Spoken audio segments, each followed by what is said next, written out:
just, stop writing altogether. It's an affront to literature is what it is. I think people like owning chunky books.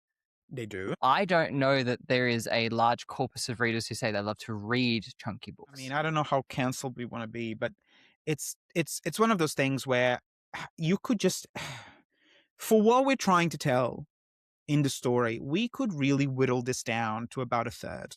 No, and not particularly for Sunita, that's already so bloated. In fact, more things should have been in the glossary.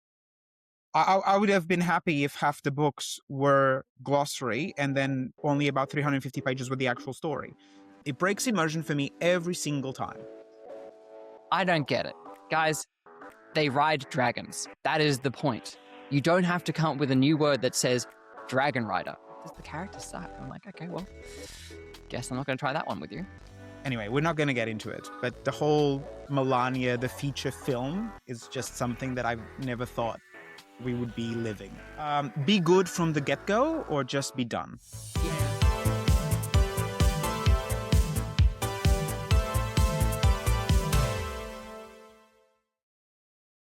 I tell you what, it's been a really weird week so far. What's been weird about it for you? So much. Like it's the week, I mean, it's barely started and it's already been a lot. So we're recording this in the week where we found out that, among many other things that are, going on in the world that I'm not going to go into because it's not that kind of podcast. But Rob Grant of Red Dwarf fame has died, which for me really, kind of affected me because I grew up on that. Dan Simmons died as well, which also sucks. And for anyone who's lived under a rock, Hyperion, the whole Hyperion Cantos is obviously extremely well known and famous and groundbreaking in a lot of ways and fundamental for quite a few people that not only read fantasy and sci-fi but write it as well. So it's been a week, and in the midst of all this, then we also have to cope with the fact that apparently we're not done milking the Westeros related properties. So I just read 45 minutes ago that we're getting now a movie focusing on Aegon, because apparently that's something we need. Interestingly, I haven't watched Fire and Blood or House of the Dragon, whatever they're calling it. But Beck and I did watch episode 1 of A Night of the Seven Kingdoms. Yeah. And for all the hype it's been getting, I was kind of like, okay, is that it? I could take it or leave it now. But I'm told that episodes 4 and 5 are cinematic masterpieces, which, is that enough to get me to watch them? No, I'm not doing that anymore. I seriously am not doing the, if you just get to this chapter, if you just get to book 2, no, F off. I'm not doing that anymore. So be good from the get-go or just be done. Good. Be good, that's it. Melania said it best, right? So oh my God, that movie. Obviously drag her because she deserves it. Complicit bitch. But at the same time, that is just such a... It's been insane. Anyway, we're not going to get into it. But the whole Melania, the feature film, is just something that I've never thought we would be living. But anyway. But where were we? If you're new, welcome back to Punching Paperbacks. Where I think if the last few episodes are any indication, is pretty much where we kind of lovingly bully books because we care. Today we're doing the genre equivalent of, I guess, opening a car bonnet and, going, right? Which of you gremlins is responsible for this noise? Because fantasy and sci-fi readers in general keep having the same fights over and over.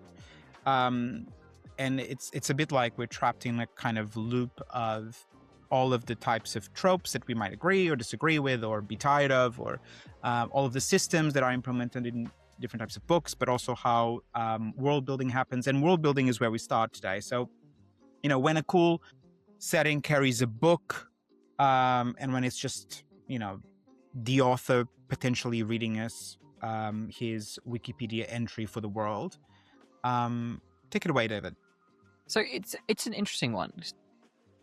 I fall into the category of people that when I read a book, it's a mix of the two things that I really look for. I like a cool setting with cool characters.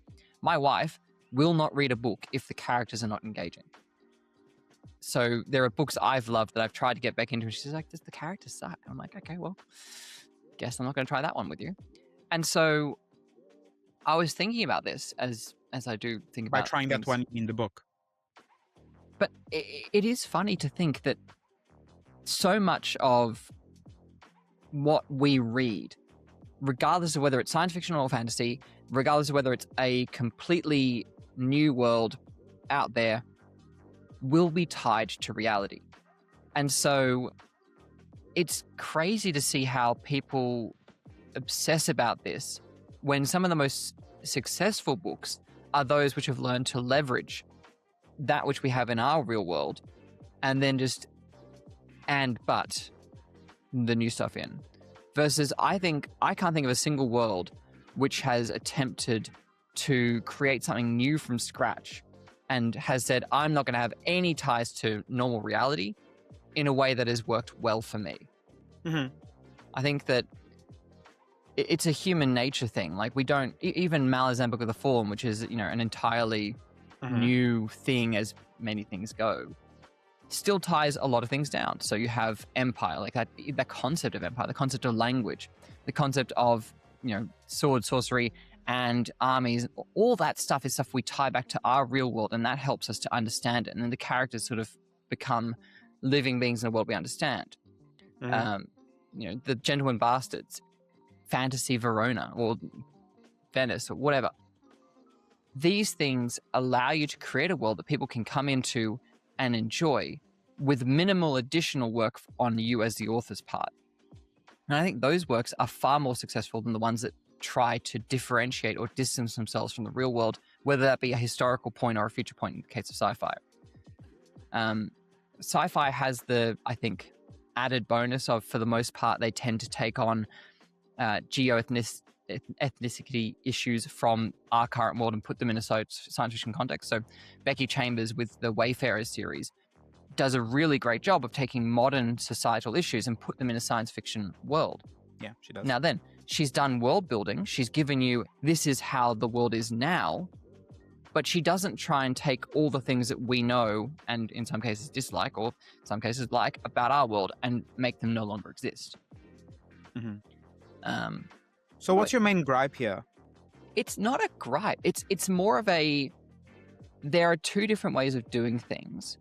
And I think authors who obsess upon saying, I'm going to create something entirely new when there exists something that it would serve the purpose, I think they're misguided to do so. And there's two examples that fall into the same exact point. And that is Philip C. Quantrell's use of the word dragon and Ryan Cahill's use of the word drahil. I don't get it. Guys, they ride dragons. That is the point. You don't have to come up with a new word that says dragon rider. I mean, the fact that in Ryan Cahill's books, when the when they quit from being part of the Order to being part of the Empire, they just rename themselves the Dragon Guard. I get that. That makes more sense to me. Thinking about the Dralade. Dralade, so yes. So again, what is the point of a term? Like, I love the use of the old language to name things and like, oh, the dragon's name means ice or whatever. Great. But why would the average person on the street be like, there's a guy named riding a dragon. Oh, they're called Dralades. Great. I'm going to keep with Dragon Rider. I'm like, just makes more sense. Yeah. I think I don't have an issue with that specifically if then that's the consistent term that's used. And they just never use the term Dragon Rider. They use Dralade. That's fine. I have more of an issue when you create a term, often a term that is very similar already to the term that we already use in real life or in most works, but you create this term because you want your own unique term for it, but then you use that and a variety of other terms, including the standard term, interchangeably. So then what was the point of creating a unique term for your story? So that is, for me, when it kind of doesn't work. But if you're creating a term for something that's specific to your world because you want to name it something cool, I don't particularly have an issue with it, especially if it is different enough and it's from an invented language as well, or has a root in a language that we normally don't use in our current society. That's fine. But when you are, I'll tell you what grinds my gears. It's when authors take two terms, smash them together as one word, and that's the new term for the thing.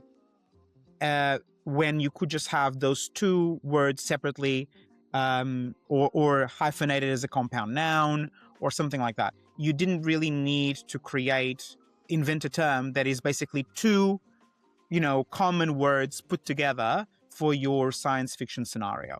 That is something that I don't particularly enjoy. I just think that it's not inventive. It's not doing what you think it is. It's not making it sound cool or high tech. It's just actually, you know what it does? It takes me away from the immersion. It breaks immersion for me every single time. I think that happens a lot, not just in books, but it happens a lot because the entire purpose of the piece should be to get the reader as immersed as possible. And when something is weird for weirdness' sake, especially when it comes to vocabulary or grammar, and that breaks the immersion, then I'm out. But I thought that where we were tackling this, or at least where you were going to choose to tackle it, was more through a lens of world building. When is it too much versus character growth and character development? I'm giving you that look. No, and that's another part to the issue. But I think my foundational point of, if you have world building tied to reality, that lightens the load. It allows your characters then to stand out more. Like we're going to deal with the size of books in a moment, but when you have only a finite number of pages, if you have to spend 60 pages telling the reader, hey, here's all the ways my world is different to your world, and you have to get your head around that aspect of it, that detracts from your ability to say, and here's this character that interacts in the world and how they, what they're doing and how they live their lives.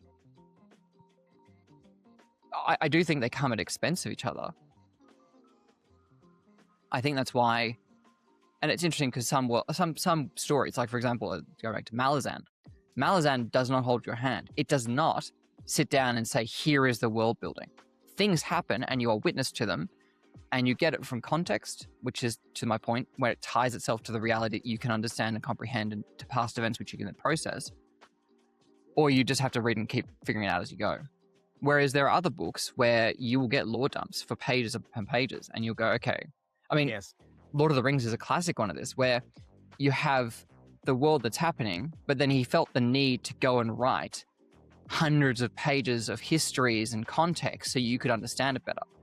Now, for the typical reader who will never touch the Silmarillion or the Unfinished Tales or the four box sets of volumes, so I think it's now 12 or 15 books of histories to get what's happening in those mainline books. But what's a book you think is on world building? Then again, that's not in the book. That's the whole point. That's not in the book. So I think that we have to also analyze it from a lens of what is actually within the page count and what's serving to tell the story, and is that being done successfully? Because at the end of the day, yes, okay, well, I have quite a few examples, right? Silmarillion is one of them, right? So, but that's only useful as an example to illustrate the extreme end of lore first. It's basically a mythic history text. It's brilliant to some. It's quite impenetrable for other people, right? So it's really great as an example to define what lore dump is, when that is the point, right? But I guess that we need to account for the fact that what's in the Silmarillion isn't in the Lord of the Rings. Except in the appendices, or except to the extent that it's in the appendices, which brings me to your favorite punching bag. Did anyone, and particularly did you, read the glossary at the end of each Sun Eater? Yes, when I first read Sun Eater, yes. Okay, so to your mind, is that useful for the average reader? Is that something that should have been woven into the text, or is it better to have it as a separate 20 to 50 pages at the end of the book? No, and not particularly for Sun Eater that's already so bloated. In fact, more things should have been in the glossary. I would have been happy if half the books were glossary and then only about 350 pages with the actual story. So that is fine, you know? And again, I really liked Sun Eater up until the end. But what is within the page count of the story, not of the glossary, not of the added, notes or, postscript or whatever it is that you can sell then as an add-on to flesh out your world for the, diehard fans. Whatever is within the context of the story that we're trying to tell, all of that world building, what is it serving? Because that is the important, point of discussion here. Because if the world building exists to an extent where we have a lot of information about the world, we spend a lot of time getting to know it, and maybe we spend a lot of time getting to know it, particularly through a lot of telling and not showing, which is a point of contention we'll get to, does that, in the very least, serve to help me understand what is the story I am following? Because, for example, I'm not a big fan. I recognize it as a good piece of work, but I'm not a big fan of Dune, right? I'm a bigger fan of the later novels than I am of the original novel. But it is, in a way, a bit of a, even in my estimation, a bit of a gold standard when it comes to the environment within the world, the culture, shaping plot, right? Arrakis, I want to say, isn't merely a backdrop. It pressures every single choice the characters make. Yes. So getting to know that world and understanding that context within the storytelling is important because there's a continuous payoff. But then you have something like the Silmarillion, which we've talked about, Malazan in a way, right? Malazan, which I have not read, right? But you can chime in. But it's basically, number one, a poster child for no hand-holding, you're dropped in the world, and, which some readers love and some readers don't like as much. But I guess it kind of tests your tolerance for earned clarity, right? It's one of those where even people that love it often claim that to really appreciate it, or sometimes to even understand it, you have to reread it. I mean, I'm a big advocate for Malazan is a series designed to be enjoyed on a reread. I'm actually interested to point out that I'm finding so far with the Ryan Cahill books that I think that there is many elements of the book which he's designed quite well that they would become more obvious on a reread. Although he does provide at the beginning of each book a summary of the previous books, which lets you pick up on those pieces without having to go and reread the whole book. That's a tangent for another day. More authors should do that. This is all the things I think you need to know before you start this book, just in case you missed it. And some authors do it better than others. But to your point about Dune, I think, and tying this into my original point, Dune is the poster child for me of very successfully making world building center stage for characters, and like a play, the stage is set so well that the characters just shine, but it does so by very successfully tying everything that exists, both from a linguistic perspective and from an events perspective, to things we recognize from the real world. Even the language choices he makes are intentional because they invoke in you the understanding of what they mean. So, for example, even the choice of the word jihad to say that the Fremen and Paul Atreides commence a galactic jihad. we understand from the context of that word and from how the story plays out what that means. Dune as a desert planet, it so clearly invokes so much of what we understand from both the desert as a concept, but also desert cultures and the rich history within that. And there are people who've done whole books and analyzing the linguistic benefits and genius that is Dune in some respects, but we're not going to spend all day on that. But to your point, it's a great example of creating a stage that is so perfect for the characters to then shine, even if people do find it a little bit confusing at times. Yeah, but the thing is, again, what is it doing to serve the character journey, right? And the story? Because, of course, a tangent to this is, are we just discussing, do I prefer plot-driven books or do I prefer character-driven books, right? And what I guess I'm trying to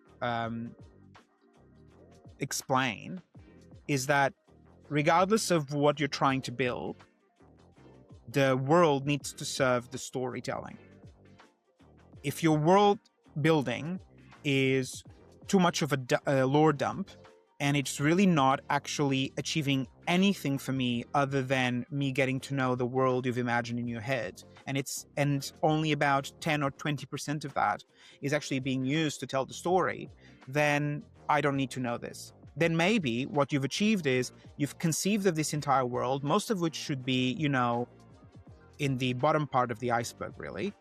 And you really just need to then allow yourself to perhaps tell more stories within the world later on, and flesh it out as needed, because most things should just be a throwaway comment. And you know what? A lot of this is writers not trusting the readers and really wanting to say things 3 times, explain it to the minutia, and really beat you over the head with concepts because they don't trust that you got it, And I think that's happening more and more. It actually makes a lot of works sound a little bit condescending. So I think that you have the extremes where you're just, thrown into the deep end of the pool, like with Malazan. And then you have a lot of works that really hold your hand. I mean, we could talk about the Stormlight Archive as well. I was actually going to say, to my understanding, Stormlight Archive is one of those ones where the lore dumps and the world building dumps are larger than most. Yeah. So I haven't read I've read the first half of Stormlight Archive 10 years ago, whatever it was. I mean, I don't know how cancelled we want to be, but it's one of those things where you could just, for what we're trying to tell in the story, we could really whittle this down to about 1/3. Okay, I'm sorry. We really could. I think that more people need to read novellas. Okay, and understand what goes into the craft of writing to make you, as a reader, have a complete perception of world, story, character, plot, all of that, in a tight time frame. Yes, and I'll say that, and we're going to talk about these separately, but the 2 novellas I've read so far, The Fool and The Exile. Let's talk about that. Let's talk about that. Brilliant examples. Days of Bitter Rain by Adrian Tarkovsky. Another example of a brilliant way to tell a lot of information in a very concise package in the form of a novella. Just to touch on that, at least Adrian there. I mean, Adrian does that a lot in most of his novellas. I think with the Lives of Bitter Rain, he does it already with the backdrop of you as a reader potentially already knowing the world that we're playing with. So there's a bit of hand-holding there. It's an amazing novella. But he does it consistently with all of his novellas, even without a pre-existing world having been built for you to then play around in. And there's a lot of writers that consistently write novellas, and often just write. Hold that thought. Okay, sorry. Book mail. Yeah. See, mine's downstairs. My wife just received mine. I heard it at the door, but I know the 3 books that are in it. So and you know what? It was the same postie, and he didn't look weird. Okay, great. So So all right. you got away with murder. So the point being that a lot of writers consistently write novellas, consistently sometimes just write novellas, and they do a lot with very little, paint a complete picture, get you to be completely immersed from page one. And I think that is the whole point for me more than anything with this particular debate, because the consequence of often being plot-driven rather than character-driven is that you do tend to spend a little bit more time in the world-building aspects of it. You do tend to tell a lot more than show, and that more often than not invariably means that your books are gigantic. I think this is a brilliant segue to topic 2 with pacing in epic fantasy. Do we need 900 pages or more? Okay, wait, before we get into this, because the books are very large as well, let's take a break. Promise of Blood by Brian McClellan. I think that I heard a lot about this book in the last 10 years. Given it came out in 2013, I only got around to reading it earlier February, so a month ago. And I didn't really know what to expect, but the tagline really intrigued me. The tagline, for those who don't know, is "The Age of Kings is dead, and I've killed it." And I think that was just a classic way to start off something like that. And I think throughout the entire novel, I was just sitting there going, this is great. If you are a fan of Joe Abercrombie or Mark Lawrence, that sort of darker end of the modern fantasy type worlds, I think you'll really enjoy Promise of Blood. It sort of captures some of the stuff that Richard Swan's starting to explore now with these Empire of Silence novels, but less esoteric, almost eldritch horror, and more standard fantasy gods and powerful sorcerers. So if you've read the first lore and started to read Age of Madness and you go, I want more of this, let's get gunpowder and magic together, but more emphasis on the magic than Abercrombie has in his novels, then Promise of Blood, I think, will really whet your appetite there.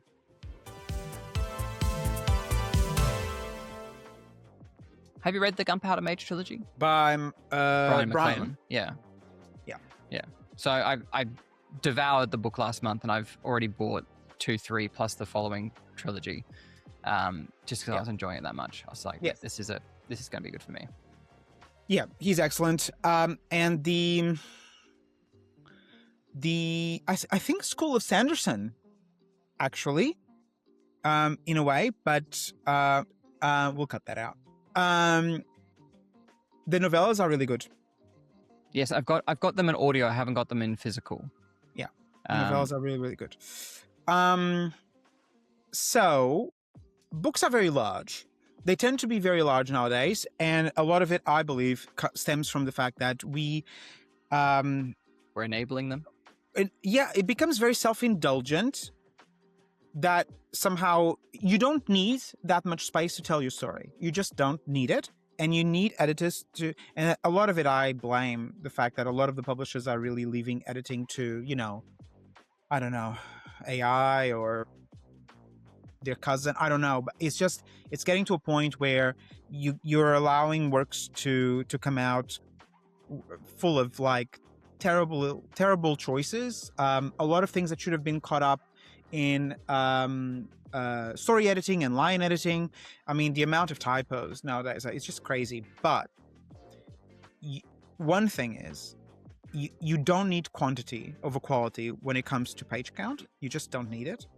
And sometimes, even if the writing is good, even if the prose is good, even if you don't have the typos and all that, even if all of that is true, you still have a book that is overindulgent in its own story, and I think would actually benefit from having a tighter pacing, especially books that rely on telling a lot and showing very little.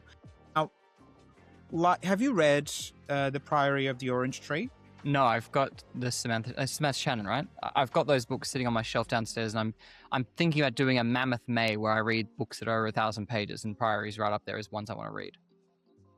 So, I consider it to be a good book. It's a good story, but man, it didn't need to be, 1,555 pages. Like it just did not need to be that long. And I think that the other two books she's written, I've heard, are good examples of this is what it could have been if she'd had tighter editing. Yes.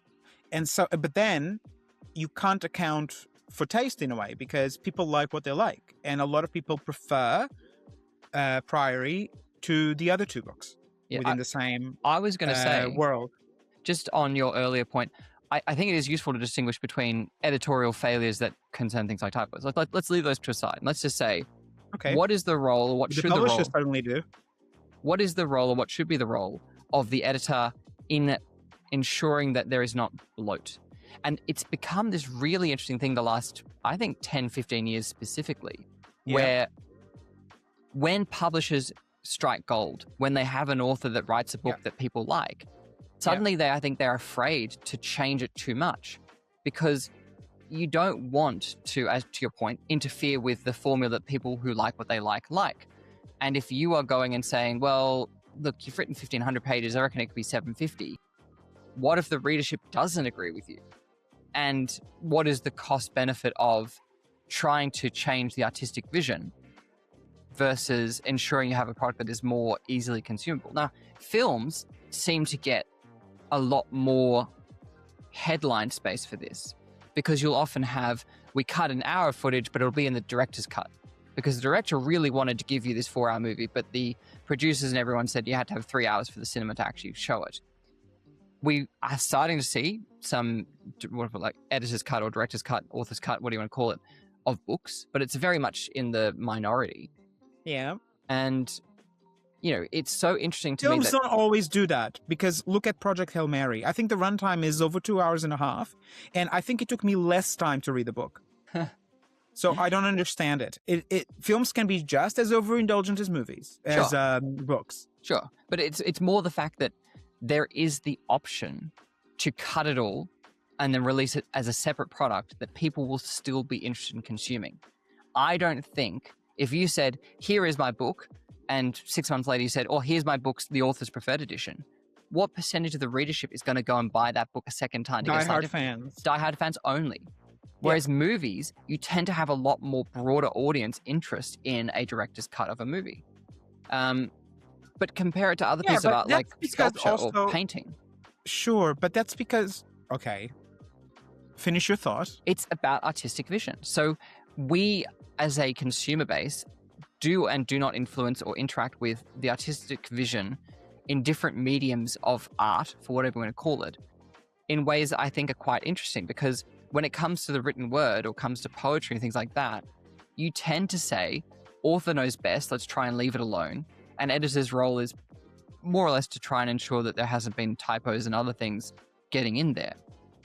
There is a bit now of the, we did a line in it, we tried to change things, and my beta readers came and they helped me fix this story concept and things like that. But very rarely does it address bloat in any meaningful way, because the author often gets put in a position where they say, well, yes, it's bloated, but also I want to get these points out, and that's the only way I could do it. So there it is. But this is the point. How is that the only way you could do it? That for me is where you have to work on the craft, because there's so many authors that within a paragraph can paint an entire picture of setting, character. That's all about knowing how to write, and you can just improve on that, and you can just read more of the authors that do that successfully to be able to then, some of the best authors that I've seen being interviewed, right, have always said that, whenever I can't write, I read. And that's important, because that's how you, get better, like with every profession. So I just don't understand that as an excuse. I also think that a lot of the beta readers are also fans for a lot of these authors. And so if I'm a diehard fan and I'm reading, what I want is quantity. I remember, when I was a kid and Harry Potter was first coming out, being very upset that, I don't know what book it was, if it was book 6 or book 7 or whatever it was, that it was somehow smaller than the previous book. because I just wanted more quantity, because I used to devour them and then it would be done. And you have to wait so long for the next, especially when you're a kid, it feels like interminable, right? So you have to wait so long for the next entry and you just really want more and more of it. And the same with, other mediums as well. So to your point with TV series and movies and things like that, but especially TV series, right? A lot of people still to this day, I used to be on that camp when we first started getting, like, this is more than 10 years ago, when we first started getting sometimes 8 episode runs rather than 24 episode runs like we normally used to get. That's very much a UK versus US thing. There we go. But that is a great point, because precisely, you need quantity over quality, right? In the US, you don't need to have 24 episodes of a show if there aren't enough stories to tell within, at least good stories to tell within that run. You could just have 6 really well-crafted episodes, make it amazing, good enough for rewatch value, and then do the next thing and make that amazing as well. It's interesting you made that. So my brother and I talk about Supernatural every so often because we watched the first 5 series together religiously. We were living together at the time. And his position on Supernatural is the first 5 seasons are quite tight. But from season 6 to season 15, you really only have to watch the first 2 episodes, the middle 2 episodes, and the last 2 episodes. Because everything else is just filler. I mean, all you have to say is that there's 15 seasons of that show. Okay, no show needs 15 seasons, but certainly not Supernatural. I'm definitely part of the people that said season 5 ended almost perfectly and should have been left to die there. But money's money. People want money, and good on. Look, I think that the fact that cast, crew, and actors and everyone had jobs for another 9 seasons, good for them. Yeah, well, look, it was camp as hell, and they are very handsome men, and so of course. So it made sense. Yes. So you wanted to talk about the size of books? Yes. Is this, have we covered it, or do you have anything else? What are so I haven't read the Stormlight Archive, but I get the feeling from people I've spoken to that they could be a lot shorter. Tad Williams, I think, is an author that I think my dad's words for him is Tad Williams is the kind of guy who will use a paragraph where another author might use a sentence.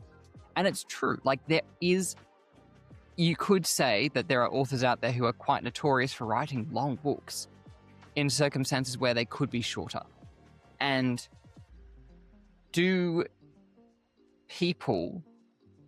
would people appreciate Tad Williams if his works were half the size? Like, is there a world in which people say, you know what, I would love to read Priory of the Orange Tree, but the idea of reading a book that long terrifies me. It would take me a year to do. And then all of a sudden, I've only read one book. Like, for example, there are people who don't read that much. But I want to make a point quite clear here, because there's a difference between a book just being long and a book being long when it doesn't need to be. Name me a single book that needs to be as long as it is if it's over 1,000 pages. Over 1,000? Yeah. I don't think so. I don't. Trying to think, but I don't think I do. Even over 600 pages, I would say, is pushing the limits for what you could reasonably do within a single story. Yeah, but I've read a lot of books that are over 600 pages where it didn't feel like 600 pages because the story was tight, and maybe because it also was a standalone and the writer chose to tell the entire story within 600 and whatever pages or 700 pages rather than make 3 or 4 400 or 500 or 600 page books. And that, I think, is the point. Is the book long just because it has a lot of pages, but that was the real estate that was needed to tell the story? Does it feel that long? No. Great. Or is the book long when it could have been cut by quite a lot? And that is the gripe for me. Because the book can be whatever page count it needs to be to tell the story, but it has to be in service of the story. If it isn't, if it is self-indulgence, then that's when it needs to be left on the cutting room floor. And I don't think enough of that is now being done, because people love chunky books. It also looks better with the sprayed edges. Yeah, do they read them? Do they skim them? That's the thing. I think people like owning chunky books They do. I don't know that there is a large corpus of readers who say they love to read chunky books. I don't know. I never think about it in those terms, right? I don't really care. I also know I'm in a niche, but I don't. Have you read Jonathan Strange? No, it's again. Okay, my I think you mammoth should may. read Jonathan Strange, and then we can maybe revisit this topic, because that's a great example of a book that is chunky, right? It might take, depending on the reader, a very long time to read, but it's very tightly written. Susanna Clarke is also a very good writer, so it is no surprise. She's a very good writer, writing a very chunky book, writing a short story, or writing a novella like Piranesi. So it doesn't really matter, because the quality is the same. The story, the writing, the everything that's been included is in service of the plot. So yes, you might be a slow reader, but that might be indistinguishable whether or not you're, reading a short story or a large book. But for me, I know that even as a, I think I was like a young adult when I read it, it didn't feel to me like a large book. I actually forgot how large it was until I bought a recent edition of it, because I owned a paperback long time ago. I don't know what happened to it, but I forgot how large it was, because it didn't feel large to me when I was reading clearly. It just felt like a tightly written story. And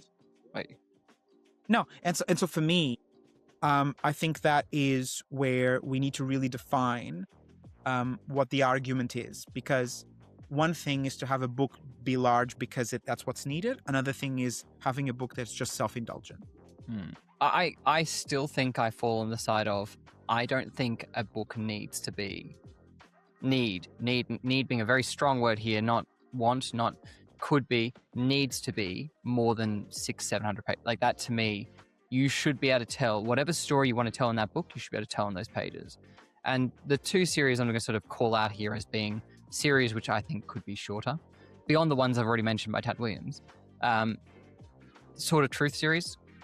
I think that series as a whole, every book could have been between 20 and 50% shorter. The Wheel of Time falls into that category as well. Just, yes, the books are good. Yes, the series is good. Did it need to be 15 books? I don't think so. And I don't think each book needed to be as long as it is. Even with Ryan Cahill, like I talk about this separately, but of Darkness and Light, there were definite portions of that book I thought probably didn't need to happen to serve the point of the story he was trying to tell.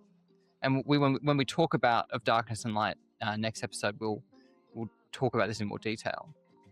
But I'm happy to leave pacing there and say that it doesn't matter if you've got a novella or a behemoth, the pacing is important. But my position is broadly that no book needs to be as long as some of the books we're getting sent. Yeah. Look, I still think that it takes as long as it takes, as long as it's in service to the story. I just think that what we really need to, I guess what I really wanted to also include in this conversation is the character work. Because, we're spending a lot of time in this world, especially if the book is very large, especially if there's a lot of detailed world building. What is the work that's being done on character? Because coming back to the beginning, if similar to your wife, if I can't connect with the characters and I'm not on board with who they are, whether or not they're fleshed out properly, if they're relatable, even if they're not relatable, if they at least make sense within the context of the world, if their decisions aren't breaking immersion, if they're not going contra character, all of that. So is that work being done? Yes or no? And is the world building in a way feeding into that? But more than anything, are we ensuring that we are not foregoing character work in service of just telling me more about the lore of the world? Because that's where I also, then I'm not on board, There's a lot more we can get to in terms of, even when it comes to character, in terms of telling and not showing and all of that, and not having a good balance of those two things. But if the argument is world building in sacrifice of character building, and vice versa. I think that I would rather go with character than I would, I'd rather understand who your character is. And if I have to, rely more on my own imagination and flesh out your world for you, hopefully you've given me enough that I can do that because I can relate it to things that already exist. But I need to understand, I need to have a good grounding of who my characters are. And I need that work to be prioritized, not the world building. Yeah. And I think you've raised a topic which I think I want to add to the backbone of things we're going to address in the future, which is the really significant problem that fantasy books particularly have with villains. And as far as character work believability is concerned, I think fantasy, more than any other genre, has a problem with villains. Whereas, and the pressy on this is, science fiction, when it mostly deals with our world, we can understand greedy people doing greedy things and all the rest of it. But when you start talking about the world of, cosmic entities, godlike beings, and, they just want to kill everyone, it's much harder for me to find those villains believable. And the best fantasy books are the ones that make those villains not so black and white as they often are and give you nuance to them. So we'll put a pin in it for now and move on to the next topic, I think. Well, we won't move on to the next topic because we don't have more time. Okay? Sorry, you talk too much. What did you read last week, David? Last week? Last week, in the last 7 days, I finished fourth day. Nivola by Paolo Bacigalupi. I really enjoyed it. It's sort of you can almost be forgiven for believing it's historical fiction rather than a fantasy, but it is technically a fantasy. Set in fantasy Italy, the start of the banking houses that have now become what we once would have called merchant banks and later called investment banks and banking in general. But it's a really interesting book, which I can never get my dad to read because he'll look at it and say, well, nothing happened in that book because it's set in the one city. And whilst they do venture outside of the city from time to time, it's really concerned with that city, the main character, and the things that happen to him in his life. And for some people, that's just not enough happening. For me, I thought it was really interesting. It was really well done. So I really enjoyed it. I really enjoyed it as well. And then I read The Fall, Of Darkness and Light, and The Exile, and I'm now on to Of War and Ruin. Yeah, good. So TikTok. Good. What about you? I'm actually surprised at how much I read. So I started with a reread. So I read Lives of Bitter Rain by Adrian Tchaikovsky. So the first time I read it was the audiobook. I was on holiday and it was just the easiest way to get it. And it's very short, so kind of listened to it in a couple of hours. And it was wonderful. And then because I felt like I hadn't done it enough justice, and because it's Adrian and I'm a huge fan, I wanted to read it again before I read the current release in the Tyrant Philosopher series. Which has just been delivered at my door, by the way. That's what arrived. Pretenders to the Throne of God. Yes, which I also read. And no surprise, it is just god-awful. It's wonderful. It is wonderful. It's very, very good. No surprise. Just delivers every single time, especially in that series for me. It's just amazing. Just the voice is just so completely on point every single time. And I love the world. I just love the world within that series. If you haven't read the Tyrant Philosopher series, which starts with City of Last Chances, I highly recommend you do so. It is really great, innovative, offbeat, incisive, culturally diverse, politically nuanced series that is so worth your time. It's also one where rewards you at every single book. You have to trust that things, especially with the first one, if you're not used to that type of storytelling, you have to trust that things are just gonna come together at the end, and they will.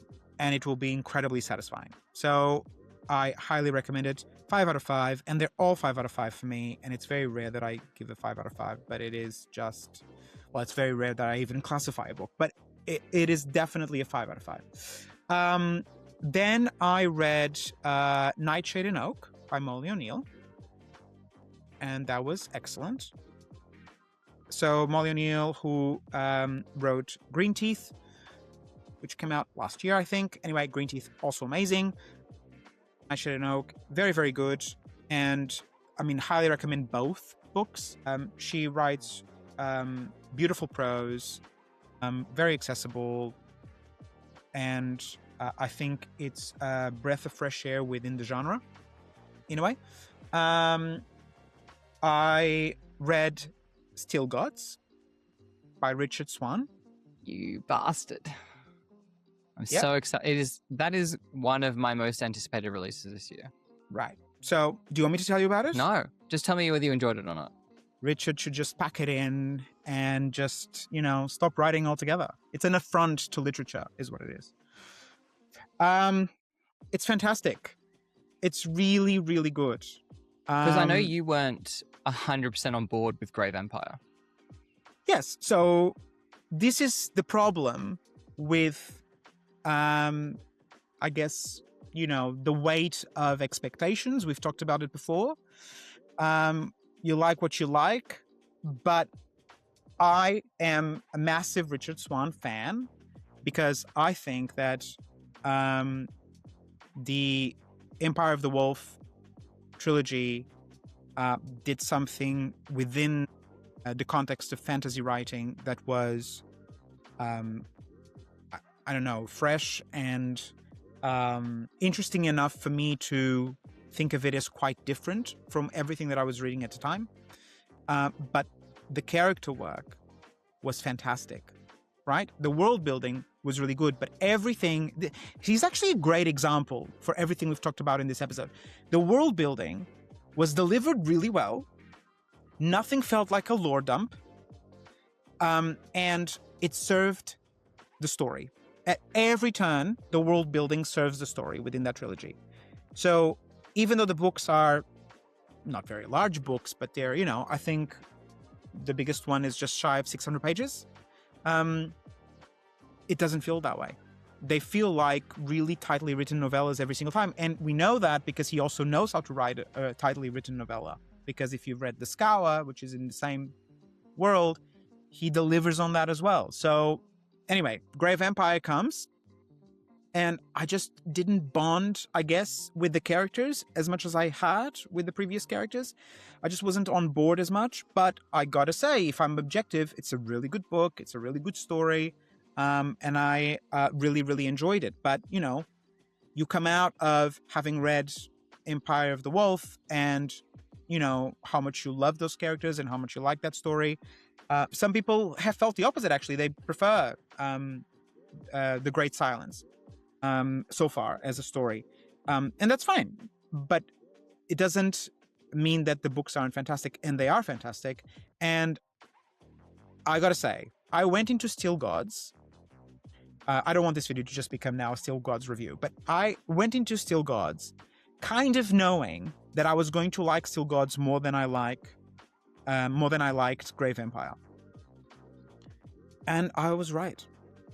Have you got an arc for Infinite State? Not yet. I'm going to be very interested to see how Richard's approach to things translates to science fiction. Because they are different beasts in a way, to the point about world building. They are such different beasts in terms of our expectations and how things need to be delivered. I just want to see, because that's going to be a series as well, right? I believe so, yes. Right. I just want to see if that's a trilogy. I just want to see if book 2 is also better than book 1. Because if it is, then he becomes the anti-book 2 syndrome boy. Because book 2 of Empire of the Wolf for me is the best. I just think that it is a fantastic book.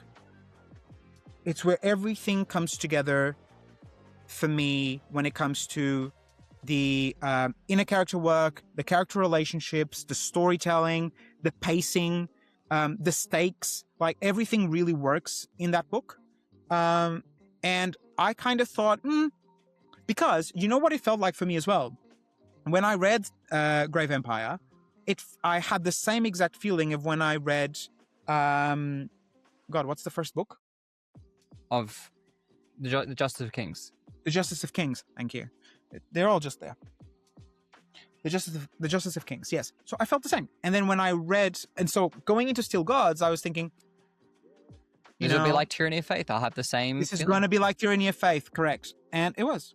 I have to say, it makes me really, really want to read the Art of War trilogy. Like, I think that I want to see what his writing was like before he became Tradpub, and if there's been any major changes or anything, because I think that I really like Richard's writing. So to see what it was like before and see how it's changed, I think would be very, very cool. I've got them all. So the headline is then, okay, Steel Gods, amazing book. I think everyone's going to really, really enjoy it. It builds on everything really well. It expands the world really well. You get more of everything you want out of it. And it's, when it comes to the writing and the prose quality and, you know, all of the storytelling, it's just as high quality as everything else he's ever put out, at least that I've read. So it was a very good week of reading for me, all in all. And I am currently reading The Red Winter by Cameron Sullivan. Okay, I think we'll leave it there. You know, we never enough time. We never have enough time, but we'll pick it up next episode. Sounds good. Thanks for watching, everyone. And in the meantime, if you enjoyed it, all right, or even if you didn't, costs you nothing, just like and subscribe. Yeah. Okay. Even if you hated it, just like it and subscribe. Give us a hate like. Not enough of those. Not enough. All right. Thank you.